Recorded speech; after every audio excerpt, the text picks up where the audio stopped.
Hey folks, welcome back to Canada's Boxing Channel. I hope everyone's doing well.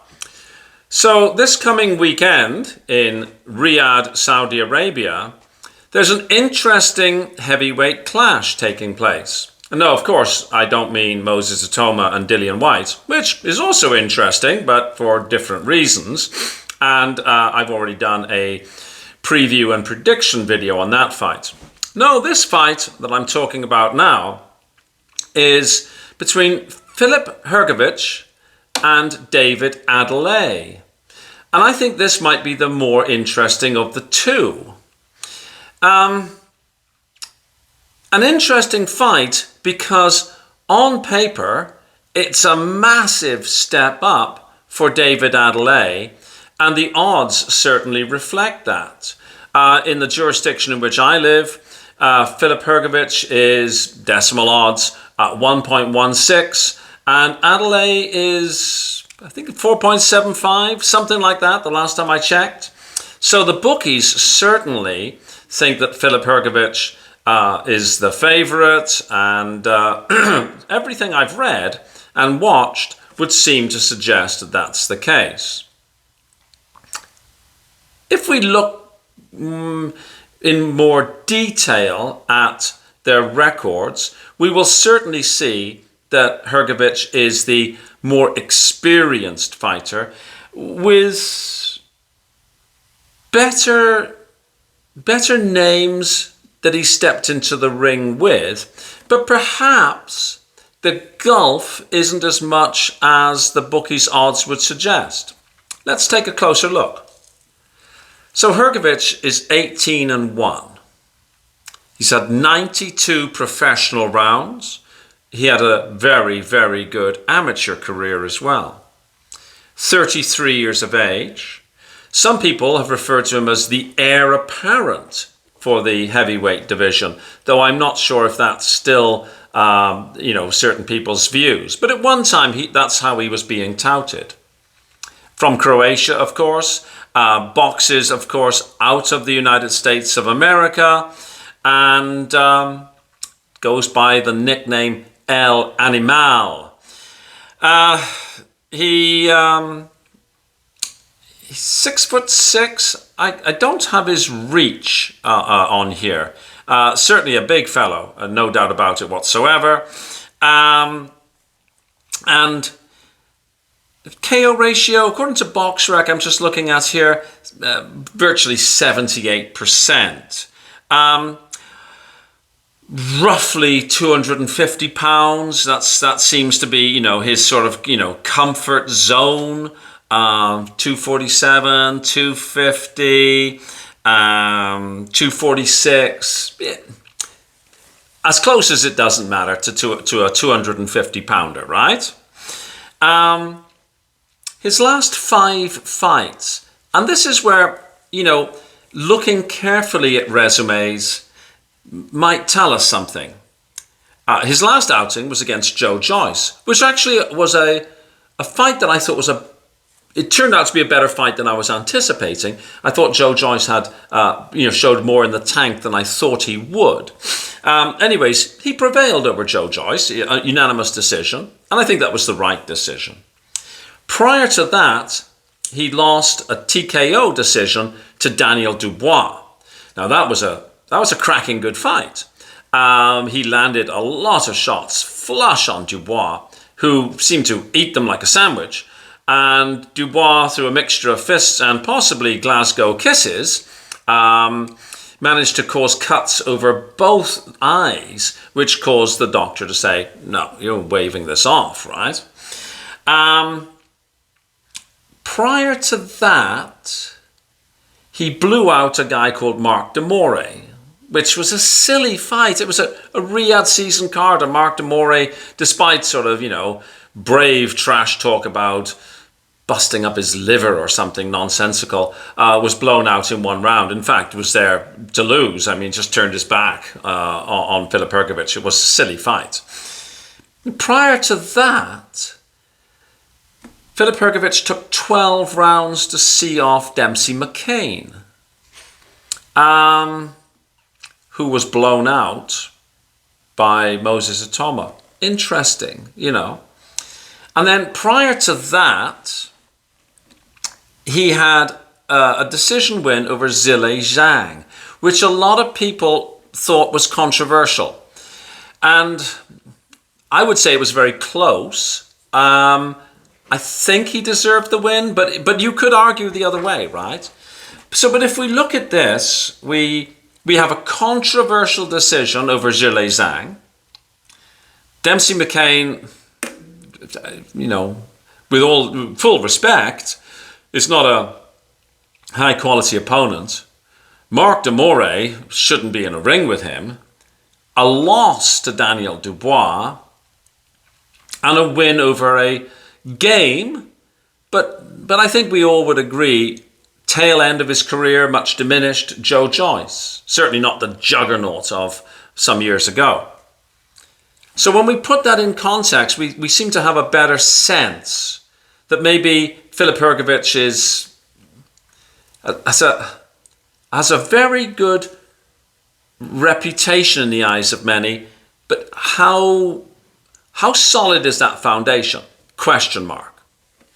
Now, if we go and look at David Adeleye, David Adeleye has, let me see, he's got 50 professional rounds. His overall record is 14-1. His only loss to Fabio Wardley.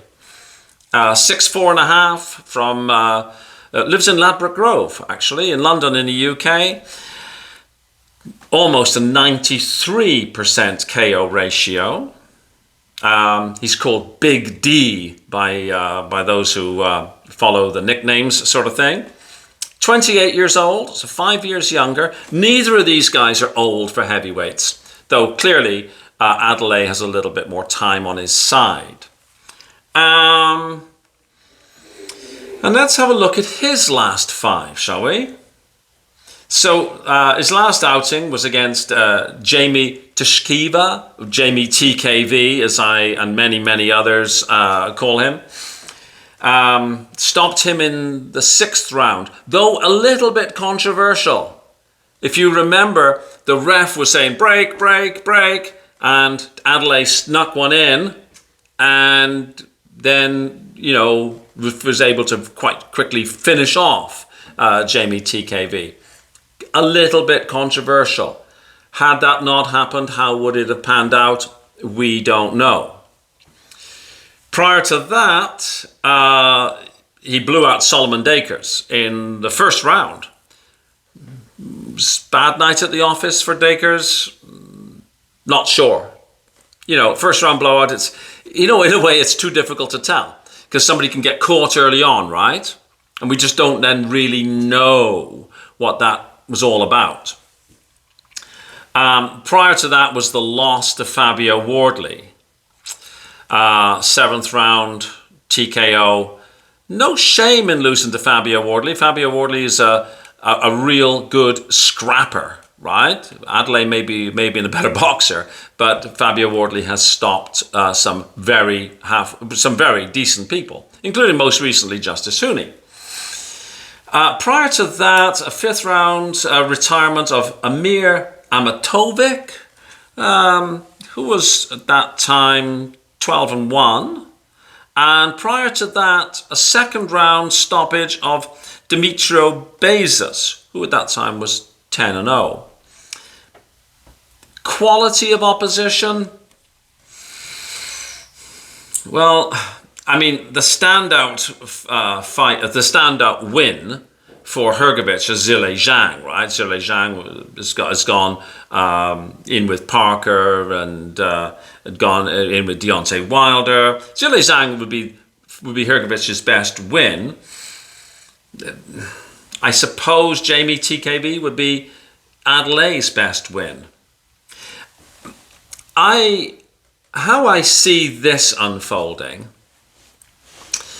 is Hrgovic, I think, has the better technical skills. And interestingly, I'm gonna digress for a second. Hopefully on Wednesday, I will have Julian McGowan on the show, and Julian's going to give us a technical breakdown. He's way more qualified at that than I am. So earmark that.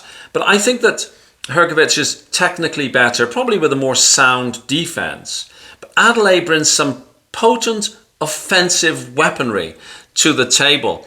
And if he can launch and land that weaponry, Hrgovic has a very, very solid chin, but it's heavyweight boxing.